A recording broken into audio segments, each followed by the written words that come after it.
आखिर ऐसी कौन सी रेवोल्यूशनरी टेक्नोलॉजी आ गई है जिससे कि writer, lawyer, architect, IT developer और एडिटर जैसे स्किल्ड वर्कर्स की जॉब खतरे में है। जी हाँ दोस्तों, ऐसा दावा किया जा रहा है कि इन फ्यूचर इस टेक्नोलॉजी के इस्तेमाल से इन सभी स्किल्ड वर्कर्स के काम को रिप्लेस किया जा सकता है। क्या है वो रेवोल्यूशनरी टेक्नोलॉजी जिसके आधार पर ऐसे दावे किए जा रहे हैं? दोस्तों, दिसंबर 2022 को गूगल ने अपने कंपनी ग्रुप्स में एक कोड रेड सिचुएशन डिक्लेयर कर दिया था और इसके पीछे की वजह यही रेवोल्यूशनरी टेक्नोलॉजी थी जो कि एलोन मस्क की टेक्नोलॉजी है। इस टेक्नोलॉजी का नाम चैट जीपीटी है। ये चैट बॉट आते ही 2 महीने में ही इतना मैसिव हिट हुआ कि इसके जितना हिट होने में इंस्टाग्राम को पूरे 2.5 साल का वक्त लग गया था। इसके आने के 2 महीने में ही जहां एक और इससे 100 मिलियन यूजर्स का फायदा हुआ, तो वहीं इसके ठीक विपरीत गूगल के 149 बिलियन का लॉस हो गया।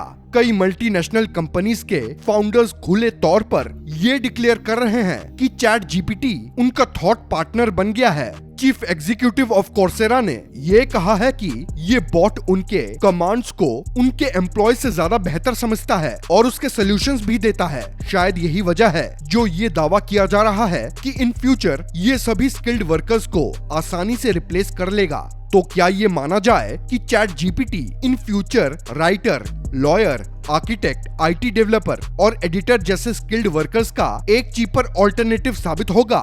आइए इस वीडियो के माध्यम से जानते हैं कि आखिर चैट जीपीटी कैसे काम करता है और कैसे ये इन सभी स्किल्ड वर्कर्स के जॉब को छीनने वाला है। वीडियो को बिना स्किप किए हुए बने रहे हमारे साथ अंत तक। और अगर अभी तक आपने हमारे चैनल को सब्सक्राइब नहीं किया है तो कृपया हमारे चैनल को सब्सक्राइब करें ताकि हमारी लेटेस्ट वीडियोस आपको आसानी से मिले। आइए जानते हैं कि किए गए दावे के पीछे कितना सच है और इसकी शुरुआत हम चैट जीपीटी के सर्च इंजन से करेंगे।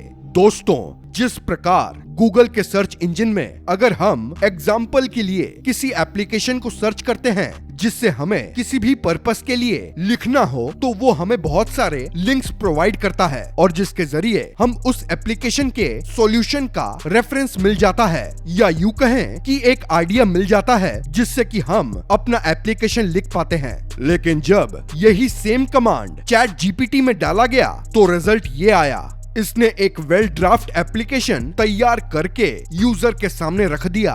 बस अपनी डिटेल्स फिल करो और काम पूरा। कहने का मतलब ये है कि जहां एक और गूगल सभी को एक जैसा रिजल्ट देता है, तो वहीं चैट जीपीटी एक फाइनल प्रोडक्ट रेडी करके यूजर के सामने पेश कर देता है। दोस्तों, आपने देखा कि कैसे चैट जीपीटी एक बिल ड्राफ्ट एप्लीकेशन रेडी करके दे देता है, लेकिन चैट जीपीटी यहीं तक सीमित नहीं है। इसे समझने के लिए इसके टेस्ट लेवल को थोड़ा और डिफिकल्ट किया गया। जैसे कि इसे एक कमांड दिया गया कि ये एक ओरिजिनल पोएम रेडी करके दे, और मजे की बात ये है कि चैट जीपीटी ने एक ओरिजिनल पोएम रेडी करके दे दिया, जो कि गूगल ऐसा कभी नहीं करता है। चैट जीपीटी हर वो प्रोफेशनल काम करता है जो स्किल्ड वर्कर्स हमारे लिए करते हैं, जैसे कि कोई वेबसाइट डेवलप करना या किसी भी स्टैंडर्ड के क्वेश्चन पेपर को सेट करने जैसा काम। दोस्तों, ये राइटर, लॉयर, एडिटर जैसे स्किल्ड वर्कर्स के काम को इजीली कर लेता है। और जैसा कि हम सभी जानते हैं कि गूगल हमारे किसी भी तरह के प्रोफेशनल काम को नहीं कर सकता है। शायद यही वजह है कि चैट जीपीटी गूगल से बहुत आगे है, और यही वो वजह है जिसके आधार पर ये दावा किया जा रहा है कि इन फ्यूचर बहुत से स्किल्ड वर्कर्स की जॉब चैट जीपीटी की वजह से खतरे में पड़ सकती है। दोस्तों, चैट जीपीटी को जितना डीपली टेस्ट किया गया, उतना ही गूगल की खामियां सामने आती गई। इतना सब कुछ जानने के बाद मन में एक सवाल जरूर उठता है कि आखिर पूरी दुनिया में चैट जीपीटी ने हलचल मचा रखा है, तो आखिर ये आया कहां से? इसे किसने डेवलप किया? दोस्तों, जानकारी के लिए बता दें कि चैट जीपीटी कोई नई टेक्नोलॉजी नहीं है। जी हाँ, ये आज से करीबन 70 साल पहले ही ये तैयार हो चुका था और इसे डेवलप किया था एलन ट्यूरिंग ने, जो कि एक मैथमेटिशियन थे। उन्होंने ये सोचा कि क्या कोई कंप्यूटर किसी इंसान की नकल कर सकता है, और बस इसी सोच ने शुरू कर दी इस टेक्नोलॉजी की खोज। उन्होंने अपने एक्सपेरिमेंट्स को डिजाइन किया जिसे आज हम ट्यूरिंग टेस्ट कहते हैं। इस टेस्ट में बेसिकली 3 पार्टिसिपेंट्स होते हैं, जिसमें 2 ह्यूमंस और एक कंप्यूटर होते हैं। दोनों ह्यूमंस के पास भी अपने अपने कंप्यूटर होते हैं। अब इस टेस्ट को समझने के लिए हम ये समझ लेते हैं कि ये एक तरह का गेम है और इसमें जो ह्यूमंस हैं उन्हें X और Y का नाम दे देते हैं।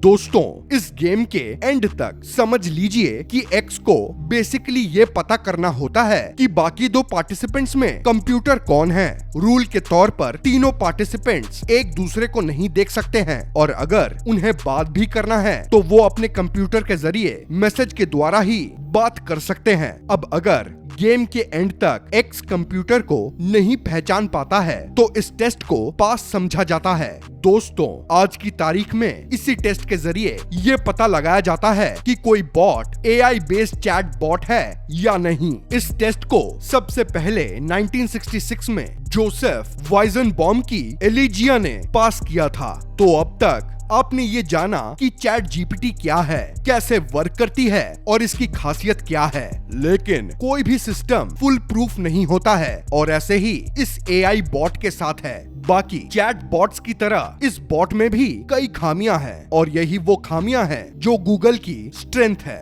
यानी कि यहाँ पर गूगल चैट जीपीटी से बहुत आगे है। तो आइए अब जानते हैं कि चैट जीपीटी कहाँ पर गूगल से मात खा जाता है। सबसे पहले खामी के तौर पर चैट जीपीटी का अनलिमिटेड डाटा दरअसल 2021 तक ही लिमिटेड है, जिस वजह से अगर हम 2022 में आई किसी मूवी का रिव्यू चैट जीपीटी से मांगेंगे तो उसका सर्च इंजन ब्लैंक हो जाएगा और इसके मुकाबले वहीं गूगल का प्रोसेसर हर सेकंड अपडेट होता रहता है। इसके अलावा गूगल की सबसे बड़ी ताकत उसकी रियल टाइम डेटा है। एग्जाम्पल के लिए अगर हम कहीं भी होते हैं तो रेस्टोरेंट से लेकर होटल्स या हॉस्पिटल्स वगैरह गूगल पर सिर्फ नियर मी के साथ लिखकर सर्च करते हैं तो हमारे पास बहुत सारे रिजल्ट्स आ जाते हैं, जिससे हम तुरंत लोकेशन को ट्रेस कर सकते हैं। जबकि चैट जीपीटी में इस तरह के कमांड्स डालने पर उसका सर्च इंजन फिर से ब्लैंक हो जाता है। दोस्तों, ये थी चैट जीपीटी की डेटा रिलेटेड खामियां, लेकिन सिर्फ यही वो खामी नहीं है जो चैट जीपीटी में है। दरअसल एक बड़ी खामी चैट जीपीटी में ये है कि वो अपने रिजल्ट्स के सोर्स को डिस्क्लोज नहीं करती है। एग्जाम्पल के लिए अगर हम इससे हिस्ट्री रिलेटेड कुछ सवाल करते हैं तो ये जो जवाब हमें देती है उसका सोर्स क्या है ये हमें नहीं बताती कि इसने जो रिजल्ट दिया है वो किस बुक से है या किस आर्टिकल से है। और ऐसे में यूजर्स ये पता नहीं लगा पाते कि चैट जीपीटी ने जो रिजल्ट दिए हैं वो फेक है या फिर रियल, और फिर यूजर रिजल्ट को वेरीफाई भी नहीं करवा पाता, क्योंकि किसी भी प्रकार के डेटा को वेरीफाई करने के लिए रेफरेंसेस बहुत ज्यादा इंपॉर्टेंट होते हैं कि आपने जो डाटा कलेक्ट किया है उसके रेफरेंस क्या हैं, क्या कोई बुक या कोई एक्सपेरिमेंट या कोई रिसर्च। दोस्तों, चैट जीपीटी की ये खामी कोई छोटी मोटी खामी नहीं है, ये खामी इसके ड्रॉबैक की वजह भी बन सकती है। चैट जीपीटी की ये खामी गूगल की बहुत बड़ी स्ट्रेंथ है और गूगल ने चैट जीपीटी की इन खामियों को समझकर अपना चैट बॉट भी तैयार कर लिया है। बस इसे लॉन्च करने भर की देरी है। इसे लॉन्च करने में देरी भी इसलिए हो रही है क्योंकि इस पर अभी कई तरह के टेस्ट किए जा रहे हैं, जिससे ये कंफर्म हो जाए कि यूजर्स द्वारा पूछे गए क्वेश्चंस के आंसर्स में गूगल बॉट कोई इनएप्रोप्रिएट या वॉयलेंट आंसर ना दे।